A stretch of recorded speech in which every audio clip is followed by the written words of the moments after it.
Good morning and welcome back to the lecture series on performative gender and religions in South Asia. So, we are discussing Sufi tradition. Today, we are going to talk about the different confluences between Sufism and the Bhakti tradition. What happens? We have already talked about some of the commonalities, the common points and the exchanges that happened after Sufism arrived in South Asia. We will continue with that discussion. So, we see that Sufism has had different kinds of relationship with core Islam. Even though Quran says whichever way you turn, there is the face of Allah, it possibly cannot content Amir Khusro's figurative renditions of a sensuous personal God, a God that can be perceived through senses, who is a compassionate and merciful Rahim or Rahman. So, in fact, Mirza Ghalib has very heretically written that मस्जिद में बैठ के पीने दे मुझे ए गालिब, या तो वो जगह दिखा जहाँ पे खुदा नहीं है. Either you let me drink inside the shrine, inside the mosque, which is completely shunned. Alcoholism is completely shunned by Islam.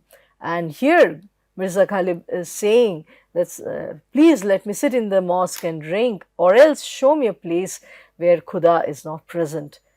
Thereby implying that God is not only restricted to the shrines, but is everywhere, is all pervading, right? And these were considered as very radical and absolutely objectionable by the core Islamists. So, the complete submission of the devotee is shown where devotee is taking up a feminine persona who is full of social impediments and who is traumatized by an inhibited erotica and a lack of mobility against or juxtaposed with the aggressive male lover or Allah, who is traditionally authoritarian in this lover-beloved relationship. So, God as the male lover, devotee as the feminine persona, the beloved. And in so many poems by Rumi, by Amir Khusro, by Mirza Ghalib, we find this imagery, this metaphor coming back of the Shama Parwana, of the Gul and Bulbul, right? These all have Sufi undertones in them. So, here the Sufi singer becomes the agent of the discourse. So, the feminized self becomes central and it speaks from within the poetic domain, and the erotica is the discursive agency. Sufi self constantly and recurrently identifies the devotee's merged non-existent presence within Allah during the nascent or since the nascent state that goes back even before the creation. So, ना होता मैं तो क्या होता, just going back, जब कुछ ना था तो खुदा था, कुछ ना होता तो खुदा होता, डुबोया मुझको होने ने, ना होता मैं तो क्या होता. This is also a very famous, verse. And these are some of the very important, memorable works that we can remember when we talk of Sufi poetry. ये ज़मीं जब न थी, ये जहाँ जब न था. It is retrospecting, it is going back to the purest form where this I, thou bifurcation or dichotomy was not there, the subject-object difference was not there, when the devotee was merged and was inseparable from Allah, right? And so this entire life process is seen as a separation from that pure state, right? And through attaining certain stages such as fana or self-annihilation, one can momentarily go back to that feeling of union with Allah or the God. It is a common stock image or motif of the Sufis to show the soul as the light of a candle, uh, which is separated from the larger source of light by the physical body. Once the ephemeral body, this material, the body, the material body, uh, the body as a matter disappears, this soul, individual soul, which is a smaller light, will merge into the larger light, the ever present light, which is the God, the Almighty. So, the body actually is the obstacle, the impediment, and it needs to be forsaken, it needs to go. So, this metaphor or this image is highly akin to the Upanishadic concept of Brahman and its manifestation as a shadow in individual souls. What does Upanishad say? It says that the Brahman is like, or the great soul, the transcendental soul is like a moon, and in each creature is like a pot full of water, and so the reflection of moon is in all these pots, but none of them is the God. The God is the real moon. We, all these creatures, larger and smaller creatures, are its reflection. So, all of these creatures are its reflection. Quranic teachings are not very different from what the Sufis teach. This is something I have been, stating since our previous lectures. And even they talk of a reunion with God. Oneness of Islam, or the concept of Tawhid, says that Allah is the only God, right? La ilaha illallah, la ilaha illallah, which means Allah is the only God, and Muhammad is his Rasul or Prophet. So, they want to destroy this incommensurable gap between God and one's own self. And in this journey of reunion with God, self knowledge becomes the first step towards transcending the mortal conditions of birth and death. And this is something we find everywhere, even in Buddhist teachings, right? Self knowledge. What does Buddha say? Atmadeep bhava, Atmaswaran bhava. So, Atmadeep bhava, Atmaswaran bhava, you become your own light, you recourse to yourself for knowledge. And what does Bulle Shah say? Bulle Shah sings, Bulla ki jana main kaun. Does Bulle Shah himself know who Bulle Shah is? So, through undertaking a journey of quest for the knowledge of God is also fulfilled. Through knowing oneself, one can know God. Just as the Bhakti cult has vernacularized and revisited the Sanskritized phrases and made them massy via Prakrits, made them more populist, more plebeian via deployment of the Prakrit language, here the Sufi cult has also vulgarized the Shariati phrases, so they are understood by the common man. Bhakti is a movement from below, just like Sufi is also a movement originating from the grassroots, and they are making Shariat simplified and understandable and accessible to the common masses. They have a massy and populist appeal. So, the concept of tasawwuf means Islamic mysticism which deals with Sufi philosophy's spiritual alchemy of heart. While early Sufi was not very different from Islam, it had originated from Islam. We see that by the time it travels to South Asia, its South Asian experience undergoes a shift from its origination, from its provenance.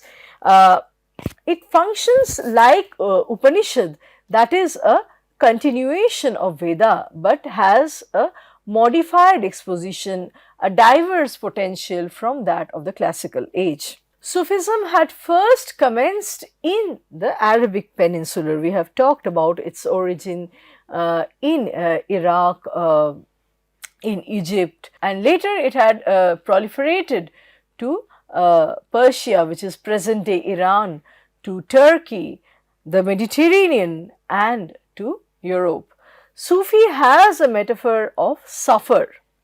So there are different critics that understand the etymological root of the word Sufi in different ways. Some critics understand that the word Sufi means wool, and there was a practice among the Sufis to wear woolen clothes.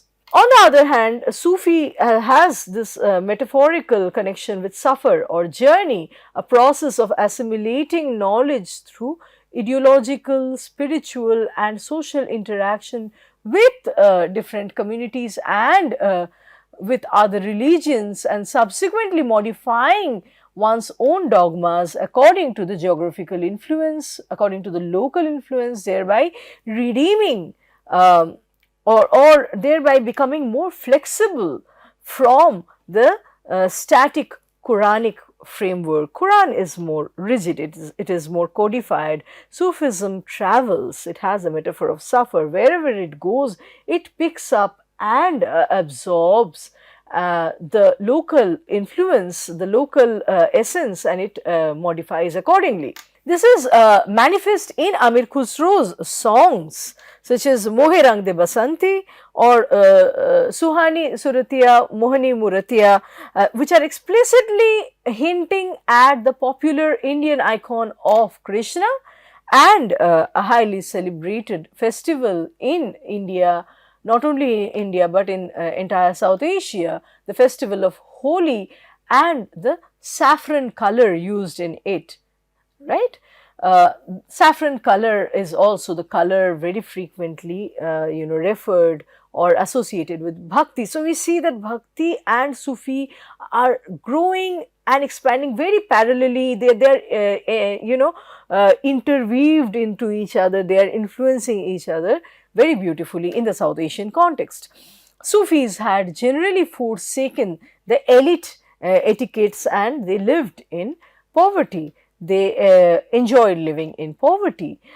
So they believed in the safa of the spirit, safa or cleanliness of the spirit, than the outward cleanliness and showiness. Their sense of purification was not pertaining to their garments or jamai suf, clean garments or jamai suf, but an inner, refined soul, the safa or the cleanliness of the soul, because this body is perishable, it is impermanent and has to undergo different levels of penance. It should not be unnecessarily mollycoddled, it should be inured to the inclement, to the harsh conditions. So according to the Sufis, he who is purified by love is Safi, and he who is purified by beloved is a Sufi. Al-Hijri is a saint who came to Sindh in the 8th century, and from him culminated an organized concrete form of Sufi education in the Sindh region. Islam, as we see in history, has been a military expansion whose proliferation as socio-political and religious dimensions took place under the rule of the Umayyad Caliphate, and so it was a hardcore Quran based consolidated preaching and teaching that denoted spreading of the Islamite culture. Right, it was a very codified and a very strict and kind of rigid module or structure within which Islam was proliferating itself. On the other hand, Sufi was a marginalized, fluid entity that was apolitical in nature, belonging to the shatter or the liminal zone, and which could not affiliate necessarily with any autonomous practice, and it became part of the diaspora where it reached. Wherever Sufism reached, it picked up from the local essence.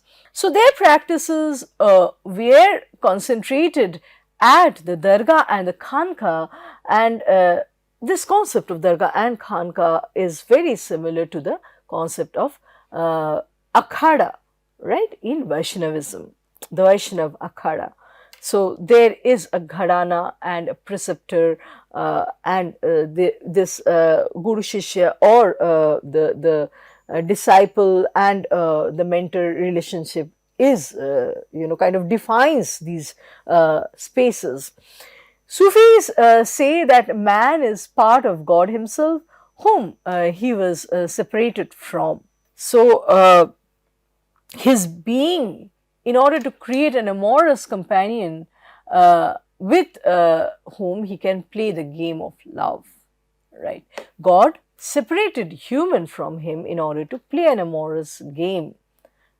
This is exactly what we find in Vaishnav Padavali, where one says that Radha is not actually separated from Krishna. Radha and Krishna are one and the same. Krishna made Radha, and as an extension of himself, he made her as a separation from himself so that he can involve in amorous acts with his feminine counterpart. So Radha is not any different from Krishna, just like the devotees are not different from God. They have been separated, so this game of life, the amorous sport, can go on. One can connect Sufi concept of rapture with the frenzied bhakti rasa that emanates from, that reflects in Mirabai's bhajan. So the movement of Sufis, we can see it emulates a cosmic movement, a circular movement, and this ecstasy, this madness is present very much in Mirabai's bhajan. Aisi lagi lagan mira ho gayi magan, wo to gali gali hari gun gaane lagi. So Mira was so so engrossed, she became so ecstatic, she went from place to place singing the song of Hari, praising Hari, Hari referring to Lord Krishna.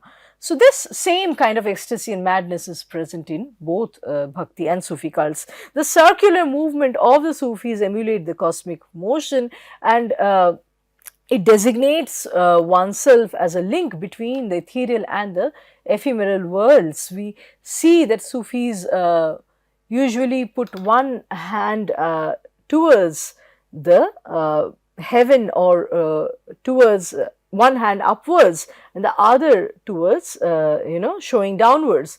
So we see that Sufi dance form commonly involves putting one hand skywards and one hand towards the earth. It symbolizes that the human body is a connection, a juncture between the celestial or the cosmic and the earthly, right? The human has both the possibilities. The human is a liaison between the cosmic and the ephemeral, the ethereal and the ephemeral. Persian Sufi saint Al-Halaj says Anal Haq, which means I am he. It's radical, and in the Islamist tradition, it is a dangerous thing to say I am he, right?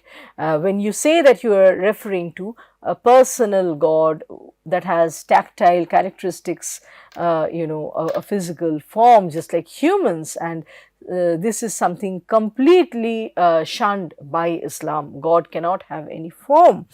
So Anal Haq, or I am he, signifies that only with self-knowledge may one attain the knowledge of God. Symbolically, it means that, I'm trying to know myself, and through myself, through my own agency, I'm trying to know God. But at the same time, like I said, it is a very radical thing to say. So it can be interpreted in very many ways.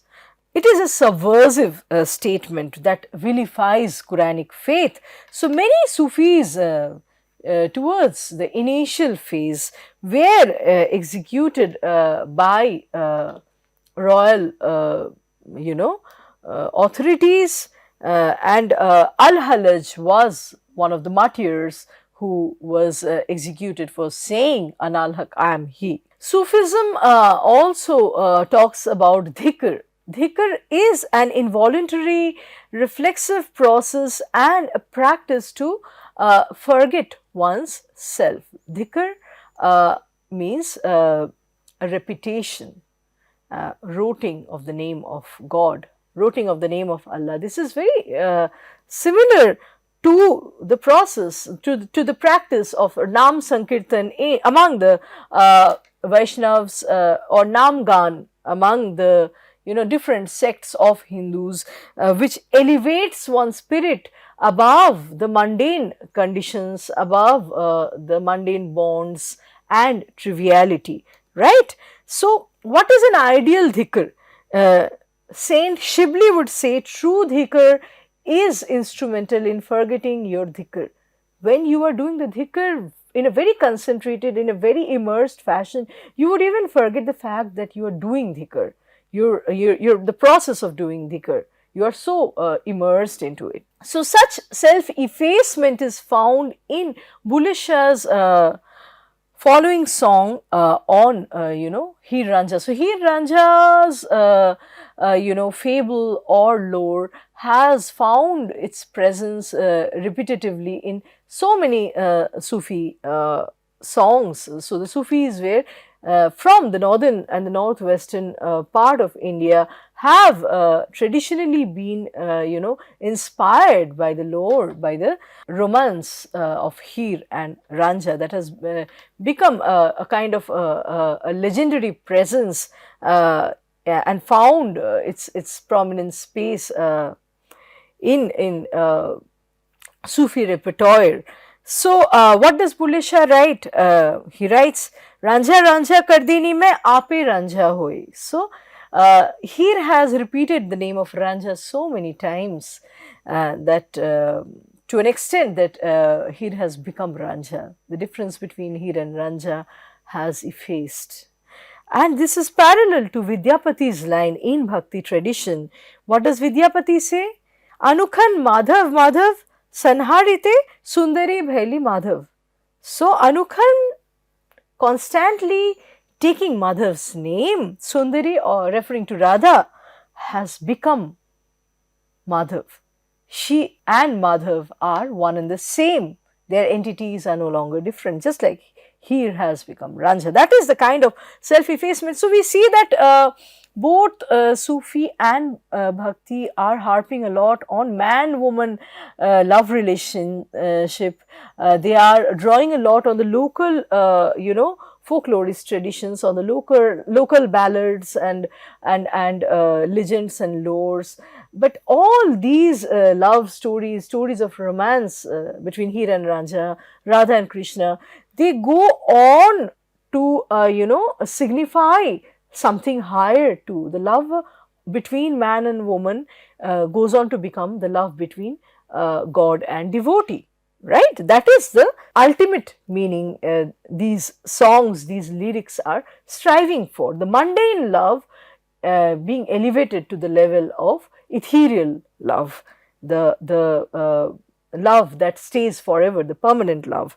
Another way of performing is sama. I have already talked about sama in my previous lecture. Sama comprising auditory experience of music, the sensory immersion in music in a majlis, right? Then there is also the concept of nazar among the Sufis. Nazar meaning the concept of eye contact. I have also talked about this. Dekho rang bhari is something that Sufi poems keep talking about, perceiving that rang, internalizing that rang of the god, color of the god, which endows one with an active religious agency. So, in one of the Sufi songs, it begins like this, अपनी छवि लेके मैं P के पास गई, PU की छवि देखी तो अपनी भूल गई. So, when I took my own image and went to my lover, Once I saw his, image or color, I just forsook mine. I just given up. I have given up my own color, my own separate identity. I am no longer a separate color or a separate identity from that of my Lord. I have merged into Him, right? So, apni chavi, there is no such individual apni chavi anymore. Once I have seen his chavi, we have merged into one another, right? Such engagement creates a mystic ecstasy. In the South Asian context, the Sufi mystic renditions of ghazals show a gender reversal in the aesthetics, where the speaking subject of desire is male and the passive desired object is a female who is being unveiled. So, both are present in the Sufi, aesthetics. On the one hand, the singer is a devotee, the feminized voice wants to meet the aggressive male lover that God is. On the other hand, we see that the passive desired object is a female, signifying the God who is to be unveiled, right? So, what is this veil? Rumi says that veil is a notion of the unattainable, a cover over self knowledge. So, therein lies one's understanding of God. The ethereal conditions, the material conditions put a veil on our self knowledge. And so, to resolve the difference within one's self, this veil needs to be removed. The God that is present in us needs to be discovered, needs to be revealed, and we need to remove the veil thereby. That is the symbol of veil, the bride that is covered by the veil. This image keeps coming back in so many Sufi poems. The younger generations of Sufi wanted aesthetic and literary means rather than only philosophy, and so they conglomerated Perso-Arabic expressions with the local Hindustani idioms, and that's where new forms and new performances are coming up. Very interesting amalgamations happen once Sufi travels and enters South Asia. The change in gender context is realized through the mythical reference of Zuleika. Zuleika, who is the queen of Egypt and who is enamored by her slave Yusuf and unveils him to realize erotic ecstasy. So, a female that is unveiling a male, that kind of gender reversal, role reversal is also available in Sufi poetry. When the Sufi cult enters India in and after 12th century onwards, there were some popular traditions of Jayadeva's Gita Govinda and the local romance and ballads such as Heer Ranjha and Laila Majnu already existing in the society, which deal with the concept of paramour love relations, the concept of abhisar, right? Loving the other man. Instead of introducing alien experiences, we see Sufi saints like Baba Farid and Bulle Shah using the local stock themes which are already involved and inveterate in the common folks' psyche. So, Indianized Sufi draws deeply upon the subgeneric repertoire of Viraha. And from there we have the songs such as a very famous popular song, Aaj Jaane Ki Zid Na Karo, always counting on and anticipating some kind of separation, an impending separation between lover and beloved. Like Radha Krishna's unsanctioned nocturnal tryst, these themes overcome mundane institutional married love, and thereby we have a very popular song which has had many renditions by different musicians, including Abida Parveen, Runa Laila, among others, right? Nusrat Fateh Ali Khan, they are all singing this song, Chhap Tilak Sab Chhini Re Mose Naina Milai Ki, which refers to abandoning of all signifiers that root one to social belongingness, thereby facilitating the process of union with the lover. And in this song we have certain lines, certain lyrics that mark the fervid emotions. Mora Jauvan girvi rakle khwajaji, which is dedicated to the murshid. Murshid literally meaning teacher, and metaphorically referring to the god. So the devotee is saying, you keep my jauvan, my youth, to yourself, girvi rakle, right? I'm just keeping it as a treasure to you, Khwaja ji, my teacher. मैं तो पिया से नैना लहरा आई रे, shows the god and devotee on the same platform. So there is no hierarchy, and given an equivalence of expression, the beloved activates her voice. So the beloved also has an agency. She is an abhisarika. She has abandoned social mores and concepts of social prestige. She has gone on to, make eye contact with the lover, return the gaze. This is very similar to the concept of chakshudan in, the rendering of eye to the idol in the Hindu tradition, where the eyes of any deity, of any idol is, painted last. And once the artist paints the eyes of the god, the artist is, symbolically rendering vision, offering vision to the deity. And with that vision, who will the deity see for the first time? The first thing or the first person that the deity sees is the artist. So both are happening, both are existing because of each other. The god exists because of the human that has created him, and vice versa. It's like the devotee and the devoted being on the same platform. The hierarchy is completely gone. So one of the songs by Khusro where Perso-Arabic merges with Brajboli is Zihal Mishkin Makun Tagaful Durai Naina Banaye Batiya. It shows how Sufism has become part and parcel of Indian thought and practice, using frequently the metaphor of holy, vidai, and even the domestic chores such as spinning of a charkha. Bulle Shah's poem says, Tere ishq ne nachaya karke thaya thaya, where ishq becomes an active agent, whereas the process of dancing or nach is a predicative move, invoking the body and emanating, aesthetic relevance, and merging aesthetic, movements with spirituality. Bulle Shah makes a confluence of Sufism with Indian images, where the reference to Ghaffur, a Quranic figure, keeps coming back, which is very parallel with Krishna. Both are, very similar. The figure of Ghaffur in Quran, one of the characters, the Quranic figure, and the cowboy, character Krishna, who is an icon in the Indian context, a popular icon. So Bulle Shah's concept of Anagak coalesces with the Nirgun Upanishad, whereas the concepts of Onkar and Dham are both very similar to Tantric Buddhism.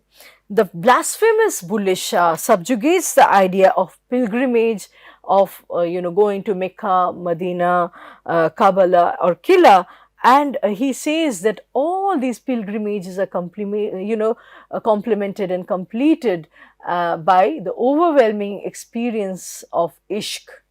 In the experience of love, Makkah, Medina, Kaaba, Qilla, everything ends there. Ishq is holier and more elevated than all, pilgrimage. Sufi's intense realization shuns ostentatious and showy practices and outgrows the scholastic claims, converging upon one's self and self-knowledge. And today I would like to end my lecture with the following lines by Mirza Ghalib. So what does Ghalib say? हस्ती हमारी अपनी फना पर दलील है, यहाँ तक मिटे कि आप हम अपनी कसम हुए. हस्ती हमारी अपनी फना पर दलील है, यहाँ तक मिटे कि आप हम अपनी कसम हुए. Right?